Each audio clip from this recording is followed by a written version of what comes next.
Welcome to Unit 8, 8.3, the effects of the Cold War. We're going to focus in on the effects today. Let's take a look at what we have.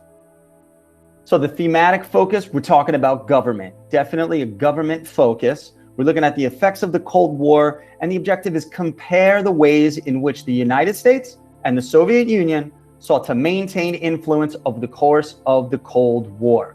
More specifically, let's zoom into some historical developments. And we're talking about NATO being the United States' political point of view, right? And the demonstration of that. And the Warsaw Pact is the Soviet Union's political point of view and the actions that those were the effects of the Cold War. And they also led to proxy wars between and within post-colonial states in Latin America, Africa, and Asia. Proxy wars, wars where the two sides of the Cold War had conflict, but it was the United States and the Soviet Union directly firing at each other, okay? Those proxy wars looked like the Korean War, the Angolan Civil War, Sandinistas, and the Contras conflict in Nicaragua, all right? And you can look more into that. So by the end of the lesson, you're gonna understand how the Cold War produced new military alliances and led to nuclear proliferation, to spread, right? Military, nuclear weapons and military bases. And we're going to understand how to make connections between historical events. Remember, making connections, keep that in mind. The specific skills-based focus, we're going to identify patterns among, or the connections really is our focus between historical developments and processes. So explain how historical development or process relates to another in a process of causation. Well, Mr. D, you just said compare. Remember, we've done this in the recent past. Now here's your clue. Maybe you're comparing causes or you're comparing effects, right? So there's your clue in. All right, let's look at some causes and effects of the Cold War. Well, US and USSR had opposite ideologies, belief systems, major cause of the Cold War. USSR dominated Eastern Europe, right? And US and Western European countries had that similar ideology, capitalism, democracy. The US believed in containment of communism, therefore they took a more proactive role in trying to suppress or to stop the movement and the spread and proliferation. So the Cold War begins in 1947. What are some of the major effects? Well, the Truman Doctrine and the Marshall Plan, right? They aided Europe. Those were political actions that were effects. NATO was formed. That's another action based off the ideologies. The US delivered the Berlin Airlift to help Western Berlin and Germany, another action based off the ideologies. America fought communist forces in North Korea, fought actions, right? Proxy war. America tried to help China resist communism and failed.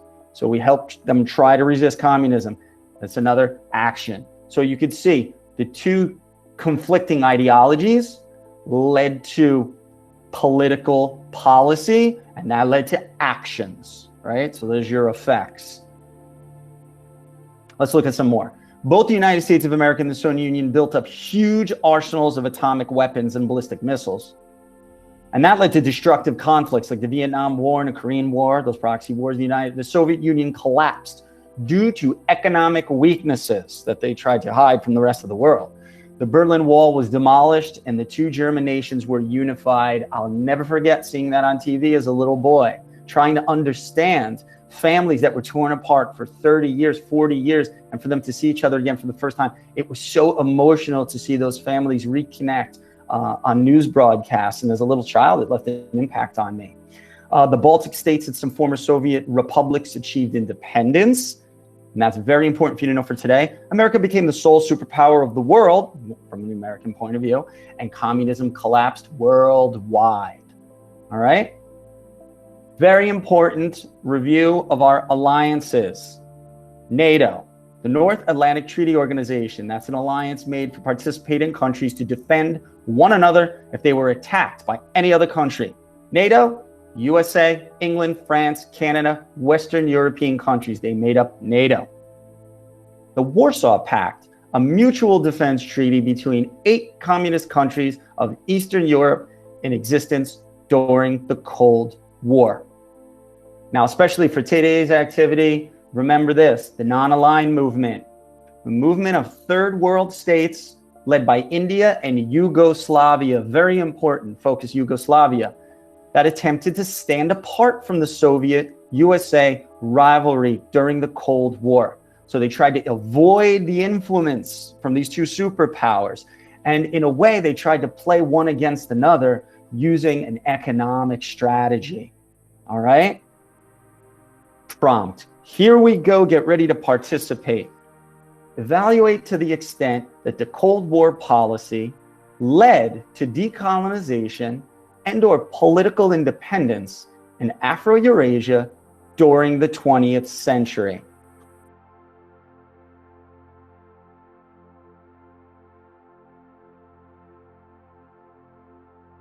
Now let's take a look.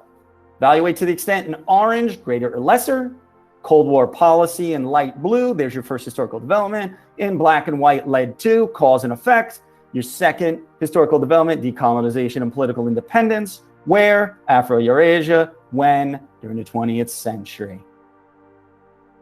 You need to do this every time you look at a prompt. Every single time you look at a prompt. It needs to be broken down like this, and you can't go wrong.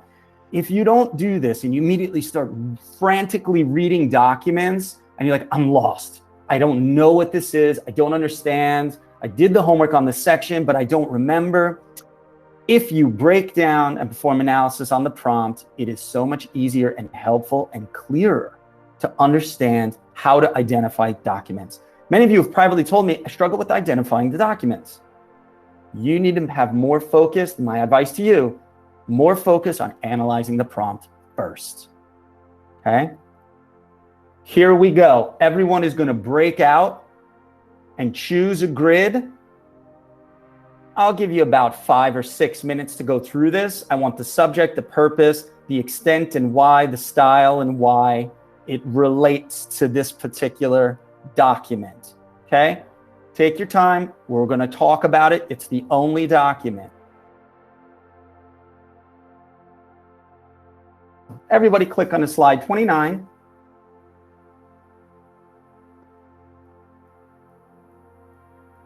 And let's look at these official explanations put together here. Look where it says subject in orange.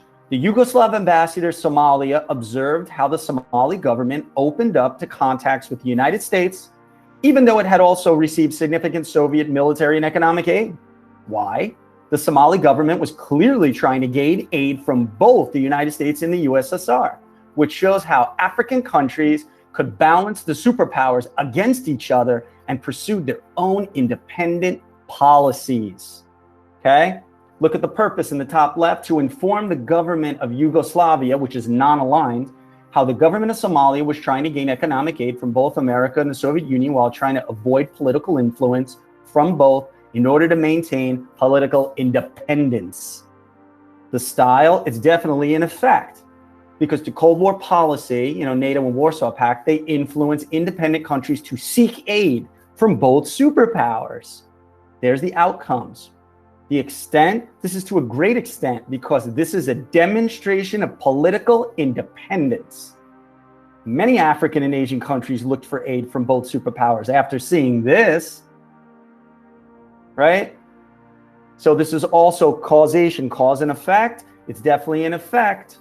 Somalia has gone through decolonization and is an independent nation seeking aid from the USA and the USSR.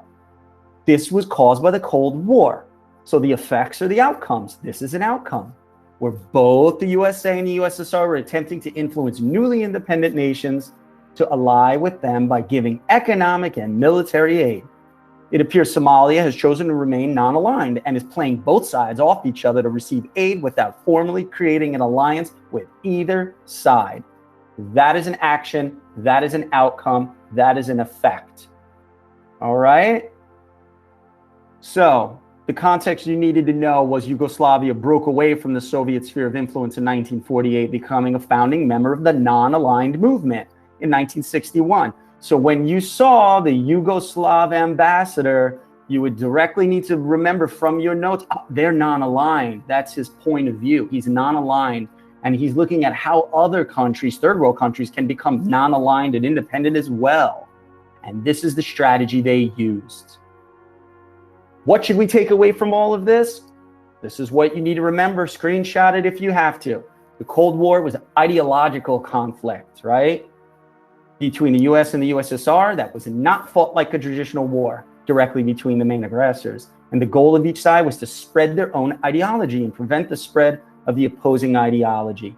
And you saw that through political strategy, right? This was done through creating alliances, NATO and the Warsaw Pact, giving aid to new independent nations, and the use of nuclear proliferation. Then we're going to put some of our bombs, some of our military weapons on military bases in your country.